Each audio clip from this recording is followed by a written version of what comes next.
Ticket ಪುಕ್ಕಟ ಕೊಡಕ್ಕೆ ನನ್ನ ತಲೆ ಕೆಡತ ರೊಕ್ಕ. ಈ ಪರಿಸ್ಥಿತಿ ಹೆಂಗಾಗಿದೆ ಅಂದರೆ, ಬೆಂಗಳೂರಿನಲ್ಲಿ ಅತ್ತ ಹೋದರೆ ಎಕ್ಕಡ, ಇತ್ತ ಹೋದರೆ ಎನ್ನಡ, ನಡುವೆ ಸಿಕ್ಕಿ ನನ್ನ ತಾಡುತ್ತಿದೆ ನಮ್ಮ ಬಡಪಾಯಿ ಕನ್ನಡ. ಕೆಂಪೇಗೌಡ ಯಾಕೆ ಸುಮ್ಮನೆ ನಿಂತಿರುವೆ, ಕೊರೆದು ಬಿಡು ಪ್ರತಿಯೊಬ್ಬನ ಎದೆಯ ಮೇಲೆ Kannada Kannada Kannada Kannada. IT BT TT tension, ಇದರೊಳಗನೆ ಬೆಂಗಳೂರು ಜೀವನ ಮುಗಿದೋಗ್ತದೆ. IT ಅಂದರೆ ಇಂಟರ್ನಲ್ ಟೆನ್ಷನ್, BT ಅಂದರೆ ಬಿಸ್ನೆಸ್ ಟೆನ್ಷನ್, TT ಅಂದರೆ ಟ್ರಾಫಿಕ್ ಟೆನ್ಷನ್. ಇಂಥದ್ರಲ್ಲಿ first stage, second stage, third stage ಹುಡುಕುದ್ರೊಳಗೆ ಮುಗಿದೋಯ್ತು ನಮಗೆ. First main, second main, third main. ಯಾಕೆ ತಗೋತೀವಿ ಸುಮ್ಮನೆ strain? First cross, second cross, third cross ಹುಡುಕು. ಯಾಕೆ ತಗೋತೀವಿ ಸುಮ್ಮನೆ ಕ್ರಾಸ್? ಇಂಥದ್ರಲ್ಲಿ ಏನಾಗಿದೆ ಅಂದರೆ, ಮನುಷ್ಯ ನಗುವುದನ್ನು ಬಿಟ್ಟು ತನ್ನ ಜೀವನವನ್ನು ಯಾಂತ್ರಿಕತೆಯಿಂದ ಒಳಪಡಿಸಿಕೊಂಡಿದ್ದಾನೆ. ಸೋಮವಾರ, ಮಂಗಳವಾರ, ಬುಧವಾರ, ಗುರುವಾರ, ಶುಕ್ರವಾರ, ಶನಿವಾರ ಎಲ್ಲ ವಾರಗಳಾಯಿತು. ಆದರೆ ತುಂಬ ಮಹತ್ವಪೂರ್ಣವಾದಂಥ ಒಂದು ವಾರ ಇದೆ, ಅದೇ ಪರಿವಾರ. ಪರಿವಾರದೊಂದಿಗೆ 4 ಗಂಟೆಗಳನ್ನು ಅವರು ಸಮಯವನ್ನು ಕಳೀಲಿಕ್ಕೆ ಕೂಡ ಆಗ್ತಾ ಇಲ್ಲ. ಹಾಗಾಗಿ ಈ ಕೌಟುಂಬಿಕ ಬಾಂಧವ್ಯಗಳು ಪ್ರತಿಯೊಂದು ಹೋಗ್ತಾ ಇದ್ದಾರೆ. ಹಿಂದಿನ ಕಾಲಕ್ಕೆ ಹೆಂಗಿತ್ತು, ಮನೆ ಹೆಣ್ಮಕ್ಳು ಭಾಳ ಥಳಿಗಿದ್ರು. ಯಾಕಂದರೆ ಥಳಿ ರಂಗೋಲಿ ಹಾಕ್ತಿದ್ರು, ಬೀಸೋ ಕಲ್ಲು ರುಬ್ತಿದ್ರು, ಬಾವಿಯಾಗಿನ ನೀರು ಸೇರ್ತಿದ್ರು. ಮನೆಯಾಗಿನ TV ಮಾತ್ರ ದಪ್ಪಿದ್ರು. ಮನೆಗೆ TV ದಪ್ಪ ಇದ್ರು, ಮನೆ ಹೆಣ್ಮಕ್ಳು ಥಳಿಗಿದ್ರು. ಇವಾಗ ಹೆಂಗಾಗಿದೆ, TV ಸ್ಲಿಮ್ ಅಂಡ್ ಟ್ರಿಮ್ ಬಂದ್ಬಿಟ್ಟಾರೆ. ಅದ್ರ ಮುಂದೆ ಕುಂತು ಸೀರಿಯಲ್ ನೋಡಿ ಹೆಣ್ಮಕ್ಳೆಲ್ಲ ದಪ್ಪ ಆಗ್ಬಿಟ್ಟಿದೆ. ಅದೇ ಉಲ್ಟ ಬದಲಾಗುತ್ತಿರುವ ಒಂದು ಕಾಲಮಾನ ಯಾವ ಥರ ಆಗಿದೆ ಅಂದರೆ, ಹಿಂದಿನ ಕಾಲದಲ್ಲಿ ಹಿತವಾದದ್ದನ್ನೇ ತಿಂತಿದ್ರು, ಮಿತವಾಗಿ ತಿಂತಿದ್ರು, ಋತುವಿಗೆ ಅನುಗುಣವಾಗ್ತಿದ್ರು. ಇವಾಗ ಹೆಂಗಾಗಿದೆ, ಮನುಷ್ಯ ಔಷಧಿಯನ್ನು ಆಹಾರವಾಗಿ ತೆಗೆದುಕೊಳ್ತಾ ಇದ್ದಾನೆ. ಹಿಂದಿನ ಕಾಲದಲ್ಲಿ ಔಷಧಿಯನ್ನು ತೆಗೆದುಕೊಂಡ್ರೆ ಅದು ಆಹಾರವಾಗ್ತಿತ್ತು. ಇವಾಗ ಹೆಂಗಾಗಿದೆ ಅಂದರೆ, ಔಷಧಿಯನ್ನೇ ಆಹಾರವಾಗಿ ಸ್ವೀಕರಿಸುವಂಥ ಪರಿಸ್ಥಿತಿ ಬಂದಿದೆ. ಇದರಲ್ಲಿ ಒಂದು ಹಾಸ್ಯ ಚುಡುತ್ತೆ. ನಮ್ಮ ಅಜ್ಜಿ ಮಾಡುತ್ತಿದ್ದಳು ರಾಗಿ ಮುದ್ದಿ ಗುಂಡು, ಅದನ್ನು ತಿಂದು ತಿಂದು ಆಗಿದ್ದ ನಮ್ಮ ಅಜ್ಜ ಬಹದ್ದೂರು ಗಂಡು. ಅಜ್ಜಿ ಮಾಡುತ್ತಿದ್ದಳು ರಾಗಿ ಮುದ್ದಿ ಗುಂಡು, ಅದನ್ನು ತಿಂದು ತಿಂದು ಆಗಿದ್ದ ನಮ್ಮ ಅಜ್ಜ ಬಹದ್ದೂರು ಗಂಡು. ನಮ್ಮ ಅಮ್ಮ ದಿನಾಲು ಮಾಡುತ್ತಾಳೆ ಜೋಳದ ರೊಟ್ಟಿ, ಅದನ್ನು ತಿಂದು ತಿಂದು ಆಗಿದ್ದ ನಮ್ಮ ಅಪ್ಪ ಒಬ್ಬ ಜಟ್ಟಿ. ಈಗ ನಮ್ಮ ಪರಿಸ್ಥಿತಿ ಹೆಂಗಾಗಿದೆ, ನನ್ನ ಹೆಂಡತಿ ದಿನಾಲು ಮಾಡುತ್ತಾಳೆ ಇಡ್ಲಿ ವಡ, ನಮ್ಮ ಹೆಂಡತಿ ದಿನಾಲು ಮಾಡುತ್ತಾಳೆ ಇಡ್ಲಿ ವಡ, ಅದನ್ನು ತಿಂದು ತಿಂದು ನಾನು ಆಗಿದ್ದೇನೆ ಪ್ಲಾಸ್ಟಿಕ್ ವಡ. ಸೊ ಅಕ್ಕಿ ತಿಂದವನು ಅಕ್ಕಿ ಅಂತ ಆಗೋನು, ರೊಟ್ಟಿ ತಿಂದವನು ಜಟ್ಟಿ ಆಗುತ್ತಾನೆ. ಈ ಥರ ಒಂದು ಗಾದೆ ಇದೆ. ಹಾಗಾಗಿ ಹಾಸ್ಯವನ್ನು ನಮ್ಮ ದೈನಂದಿನ ಜೀವನದಲ್ಲಿ ಕೂಡ ನಾವು ಅನುಭವಿಸಲಿಕ್ಕೆ ಸಾಧ್ಯ. ಈಗ ವೈವಾಹಿಕ ಜೀವನದಲ್ಲಿ ಏನಾಗ್ತದೆ, ಗಂಡ ಹೆಂಡಿರ ಜೀವನ, ಗಂಡ ಹೆಂಡತಿ ಅಂದರೆ ಅವ್ರ ಜಗಳ ಗಂಧ ತೀಡಿದಂಗೆ, ಗಂಡ ಹೆಂಡಿರ ಜಗಳ ಉಂಡು ಮಲುವ ತನಕ ಅಂತ ಹೇಳಿದೆ. ವೈಫ್ ಅಂದರೆ ಏನು? ವೈಫ್ ಅಂದರೆ ಈಗ ಹಾಸ್ಯಾಸ್ಪದವಾಗಿ ನಾವು without information fighting every time ಅಂತ ಹೇಳ್ತೀವಿ. ಹಸ್ಬೆಂಡ್ ಅಂದರೆ ಯಾರು? ಅದಕ್ಕೆ ಏನು ಕೇಳ್ತಾರೆ, ಹಸ್ಬೆಂಡ್ ಅಂದ್ರೆ with idiot for ever. Hindi ಒಳಗೆ ಹೇಳ್ತಾರೆ ಹಸ್ಬೆಂಡ್ ಅಂದ್ರೆ ಜಿಸ್ಕಿ ಹಸಿ ಬಂದ್ ಹೋ ಜಾತಿ ಹೇ ಹಸಿ ಬಂದ್, ಅದಕ್ಕೆ ಹಸ್ಬೆಂಡ್ ಅಂತಾರೆ. ಆದರೂ ಕೂಡ ಗಂಡ ಹೆಂಡತಿ ಒಂದು ಬಾಂಧವ್ಯ ತುಂಬ ಮಧುರವಾಗಿರ್ತದೆ. ಅಂಥ ಸಂದರ್ಭದಲ್ಲಿ ಹಾಸ್ಯ ಪ್ರಸಂಗ ಕೂಡ ಸಾಕಷ್ಟು ಸಿಗ್ತವೆ. ಒಂದ್ಸರಿ ಏನಾಯಿತು, ನನಗೆ ಎದೆ ನೋವಾದಂಗೆ. ನಾನು ಹೇಳಿದೆ ನನ್ನ ಹೆಂಡತಿ, ಈಗ ಸ್ವಲ್ಪ ಎದೆ ನೋವಾಗ್ತಾ ಇದೆ, ಡಾಕ್ಟ್ರಿಗೆ ಫೋನ್ ಮಾಡು, ನನ್ನ ಬ್ಯಾಟ್ರಿ ಡೌನ್ ಆಗಿದೆ. ಅದಕ್ಕೆ ನನ್ನ ಹೇಳ್ತಿದ್ರು, ನನ್ನ ಬ್ಯಾಟ್ರಿ ಡೌನ್ ಆಗಿದೆ, ನಿಮ್ಮ ಮೊಬೈಲ್ ಕೊಡ್ರಿ, ಪಾಸ್ವರ್ಡ್ ಹೇಳ್ತೀನಿ.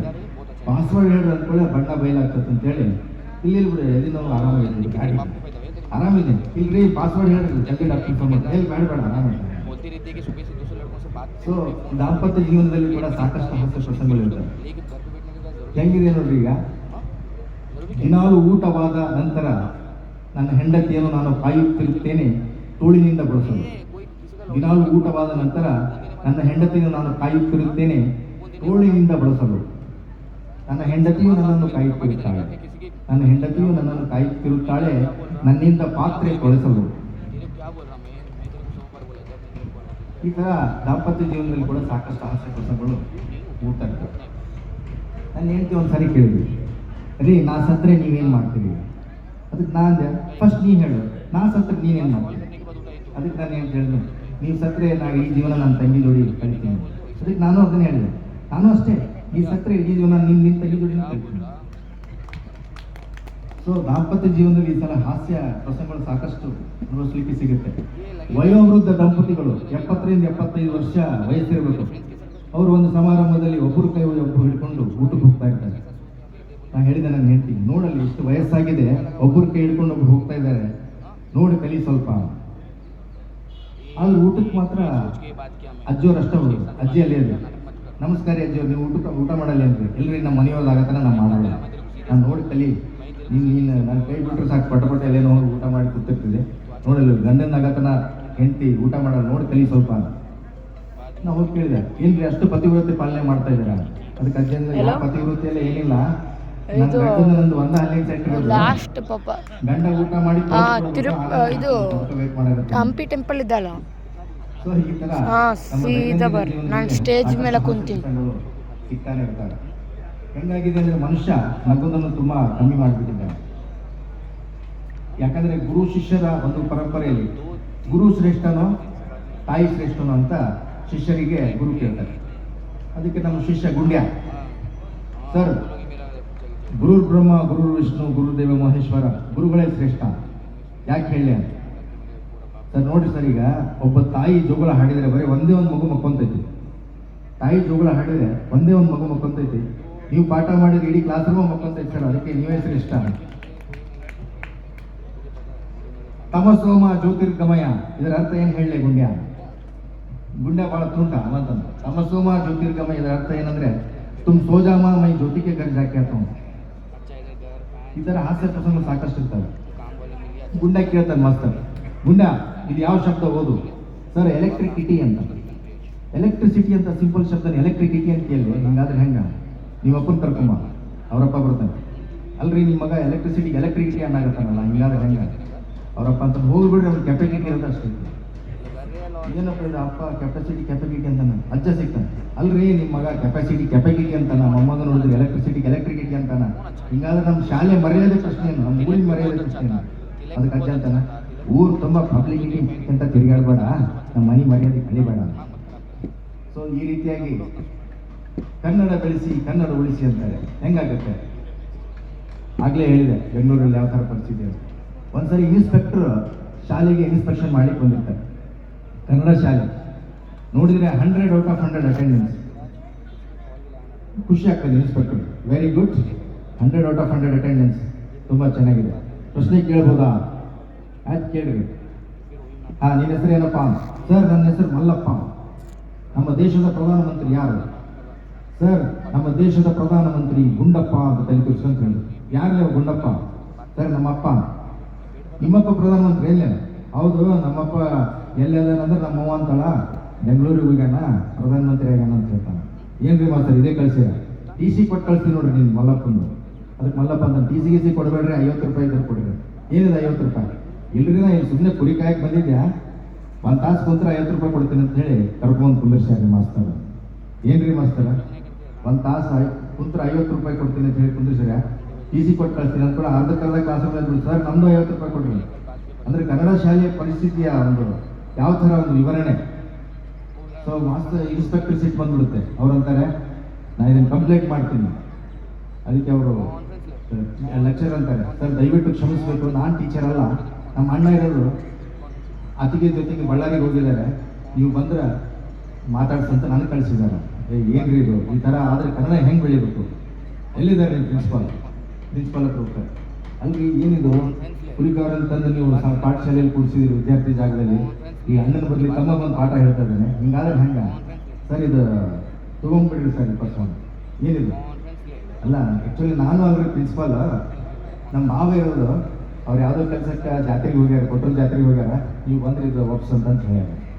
ಹಿಂಗಾದ್ರೆ ಹೆಂಗೆ ಕನ್ನಡ ಹೆಂಗೆ ಬೆಳಿಬೇಕು, ಕನ್ನಡ ಹೆಂಗೆ ಉಳಿಬೇಕು? ನಾನು ಇದ್ದೀನಿ ಅಂತೇಳಿ 20,000 ಕೂಡ ಬಗೆಹರಿಸ್ತೀವಿ. ಒರಿಜಿನಲ್ ಇನ್ಸ್ಪೆಕ್ಟರ್ ಬಂದ್ರೆ ಏನು ಮಾಡ್ತಿದ್ದೀರಿ? ಅವನು ಡೂಪ್ಲಿಕೇಟ್ ಇದ್ದಾನೆ. ಇದು ವ್ಯಂಗ್ಯವಾಗಿ ಹೇಳ್ತಾ ಇರ್ತಕ್ಕಂಥದ್ದು ಕನ್ನಡದ ಪರಿಸ್ಥಿತಿ ಹೆಂಗಾಗಿದೆ ಅಂದರೆ, ನಾವು ಕನ್ನಡವನ್ನು ಉಳಿಸಿ ಕನ್ನಡವನ್ನು ಬೆಳೆಸಿ ಅಂತೀವಿ, ಆದರೆ ಅದಕ್ಕೆ ತಕ್ಕಂಥ ಒಂದು ಶ್ರಮವನ್ನು ಮುಂದುವರಿತಾ ಇಲ್ಲ ಅಂತ ಅನಿಸ್ತಾ ಇದೆ. ಏನಾಗುತ್ತಂದ್ರೆ ಈಗ ಹಾಸ್ಯ ಗೀತೆಗಳು, ಭಾಗ್ಯದ ಲಕ್ಷ್ಮೀ ಬಾರಮ್ಮ ತಾವೆಲ್ಲರೂ ಕೇಳ್ತೀವಿ. ಈ ಗೀತೆ ನಮ್ಮ ಹಾಸ್ಯ ಕಲಾವಿದರಿಗೆ ಕೊಟ್ಟರೆ ನಾವು ಯಾವ ಥರ ಹೇಳ್ತೀವಿ? ಲಕ್ಷ್ಮೀ ಬಾರಮ್ಮ ಲಕ್ಷ್ಮೀ ಲಕ್ಷ್ಮೀ ಬಾರಮ್ಮ ಲಕ್ಷ್ಮೀ ಬಾರಮ್ಮ. ಎದುರು ಮನೆ ಲಕ್ಷ್ಮೀ ಬಾರಮ್ಮ, ನಮ್ಮಮ್ಮ ಇಲ್ಲ ಎದುರು ಮನೆ ಲಕ್ಷ್ಮೀ ಬಾರಮ್ಮ, ನಮ್ಮಪ್ಪ ಇಲ್ಲ ಎದುರು ಮನೆ ಲಕ್ಷ್ಮೀ ಬಾರಮ್ಮ, ನಮ್ಮಪ್ಪ ಇಲ್ಲ ಎದುರು ಮನೆ ಲಕ್ಷ್ಮೀ ಬಾರಮ್ಮ. ಹೆಜ್ಜೆಯ ಮೇಲೊಂದೆಜ್ಜೆಯ ನಿಕ್ಕುತ ಕಳ್ಳ ಹೆಜ್ಜೆಯ ನೀನು ಹಾಕುತ್ತ, ಹೆಜ್ಜೆಯ ಮೇಲೊಂದೆಜ್ಜೆಯ ನಿಕ್ಕುತ ಕಳ್ಳ ಹೆಜ್ಜೆಯ ನೀನು ಹಾಕುತ್ತ. ಕರೆಂಟು ಹೋದ ಸಮಯವ ನೋಡಿ, ಕರೆಂಟು ಹೋದ ಸಮಯವ ನೋಡಿ, ಕಡ್ಡಿ ಪಟ್ಟಣವ ಕೇಳಲು ಬಾರೇ ಎದುರು ಮನೆ ಲಕ್ಷ್ಮೀ ಬಾರಮ್ಮ, ನಮ್ಮಮ್ಮ ಇಲ್ಲ ಎದುರು ಮನೆ ಲಕ್ಷ್ಮೀ ಬಾರಮ್ಮ. ಇಂದಿನ ಪೇಪರ್ ಓದಲು ಬಾರೆ, ಅಂದಿನ ಪೇಪರ್ ಓದಲು ಬಾರೆ, ಇಂದಿನ ಪೇಪರ್ ಓದಲು ಬಾರೆ, ಅಂದಿನ ಪೇಪರ್ ಓದಲು ಬಾರೆ. ಕರೆಂಟು ಹೋದ ಸಮಯವ ನೋಡಿ, ಕರೆಂಟು ಹೋದ ಸಮಯವ ನೋಡಿ, ಹೆಪ್ಪಿಗೆ ಮೊಸರನ್ನು ಕೇಳಲು ಬಾರೆ ಎದುರು ಮನೆ ಎದುರು ಮನೆ ಎದುರು ಮನೆ ಲಕ್ಷ್ಮೀ ಬಾರಮ್ಮ, ನಮ್ಮ ಪಾಮ ಇಲ್ಲ ಎದುರು ಮನೆ ಲಕ್ಷ್ಮೀ ಬಾರಮ್ಮ. ಅಂದಿಗೂ ನಾನೇ ಇಂದಿಗೂ ನಾನೇ, ನಾನಾ ಜನ್ಮಕ್ಕೂ ನಾನೇ ನಾನೇ, ಅಂದಿಗೂ ನಾನೇ ಇಂದಿಗೂ ನಾನೇ, ನಾನಾ ಜನ್ಮಕ್ಕೂ ನಾನೇ ನಾನೇ. ತಂದೆ ತಾಯಿಯೂ ಒಪ್ಪದಿದ್ದರೆ, ತಂದೆ ತಾಯಿಯೂ ಒಪ್ಪದಿದ್ದರೆ, ಸೂಟ್ ಕೇಸ್ ಹಿಡ್ಕೊಂಡು ಬಸ್ ಸ್ಟ್ಯಾಂಡ್ಗೆ ಬಾರೆ, ಸೂಟ್ ಕೇಸ್ ಹಿಡ್ಕೊಂಡು ಬಸ್ ಸ್ಟ್ಯಾಂಡ್ಗೆ ಬಾರೆ ಎದುರು ಮನೆ ಲಕ್ಷ್ಮೀ ಬಾರಮ್ಮ, ನಮ್ಮಮ್ಮ ಇಲ್ಲ ಎದುರು ಮನೆ ಲಕ್ಷ್ಮೀ ಬಾರಮ್ಮ. ಧನ್ಯವಾದಗಳು. ಕಿಟಕಿಯೊಂದು ತೆರೆದಿತ್ತು, ನೀಲನೆಯ ಕೇಶರಾಶಿಯದು ಹೊರಗೆ ಬಿದ್ದಿತ್ತು. ಕಿಟಕಿಯೊಂದು ತೆರೆದಿತ್ತು, ನೀಲನೆಯ ಕೇಶರಾಶಿಯದು ಹೊರಗೆ ಬಿದ್ದಿತ್ತು. ನನಗೆ ಅನ್ನಿಸಿತು ನನ್ನ ಅದೃಷ್ಟದ ಬಾಗಿಲು ತೆರೆಯಿತು, ನನಗೆ ಅನ್ನಿಸಿತು ನನ್ನ ಅದೃಷ್ಟದ ಬಾಗಿಲು ತೆರೆಯಿತು. ಆದರೇನು ಮಾಡುವುದು, ಆದರೇನು ಮಾಡುವುದು. ವಾರವೊಂದು ರವಿವಾರವಾಗಿತ್ತು, ವಾರವೊಂದು ರವಿವಾರವಾಗಿತ್ತು. ನೀಲನೆಯ ಕೇಶರಾಶಿಯದು ಪಂಜಾಬಿನ ಸರ್ದಾರನದಾಗಿತ್ತು. ಸೊ ಚುಟುಕುಗಳಿಂದ ಕೂಡ ನಾವು ಹಾಸ್ಯವನ್ನು ಅನುಭವಿಸಬಹುದಾಗಿದೆ. ತಾವೆಲ್ಲರೂ ಕೇಳಿರ್ಬೋದು, ಈಗ ನಾಯಿ ಎಲ್ಲರಿಗೂ ಇಷ್ಟವಾದಂಥ ಒಂದು ಸಾಕು ಪ್ರಾಣಿ. ಸುಮ್ಮನೆ ಒಂದು ಕಾಲ್ಪನಿಕವಾಗಿ ನಾವು ಮುಂಬೈ ಹೋಗಿದ್ದೆ, ಯಾರದೇ ಮನೆಗೆ ಹೋದ್ರು ಕೂಡ ಮೊಟ್ಟ ಮೊದಲಿಗೆ ನಮ್ಮ ಸ್ವಾಗತ ಮಾಡೋದು ಅವರು ಸಾಕು ಮನೆ. ನಾನು ಹೋಗಿದ್ದೆ ಫಸ್ಟಿಗೆ ಧರ್ಮೇಂದ್ರ ಮನೆಗೆ ಹೋಗೋದು. ಧರ್ಮೇಂದ್ರ ಜಿ ಮನೇಲಿದ್ದಾರಾ ಅಂತ ಕೇಳಿದ ತಕ್ಷಣ ಅವ್ರ ನಾಯಿ ವೆಲ್ಕಮ್ ಮಾಡಿದ್ರು. ಬೌ ಬೌ ಬೌ. ಯಾಕೆ ಬೇಕಾಗಿತ್ತಪ್ಪ? ಮನೆಗೆ ಶಾರುಖ್ ಖಾನ್ ಮನೆಗೆ ಹೋಗಿದ್ದೆ. ಶಾರುಖ್ ಖಾನ್ ಮನೇಲಿ ಇದ್ದಾನ.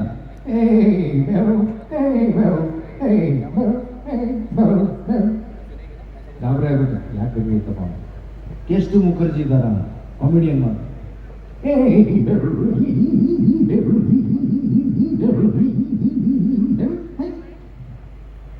ಯಾಕಂದ್ರೆ ಬೇಕಾಗಿತ್ತಪ್ಪ. ಕೊನೆಗೆ ನಮ್ಮ ಕನ್ನಡದ ಕಣ್ಮಣಿ ಡಾಕ್ಟರ್ ರಾಜ್ಕುಮಾರ್ ಅವರ ಮನೆಗೆ ಬೆಂಗಳೂರಿಗೆ ವಾಪಸ್ ಬಂದು ಡಾಕ್ಟರ್ ರಾಜ್ಕುಮಾರ್ ಇದ್ದಾರ.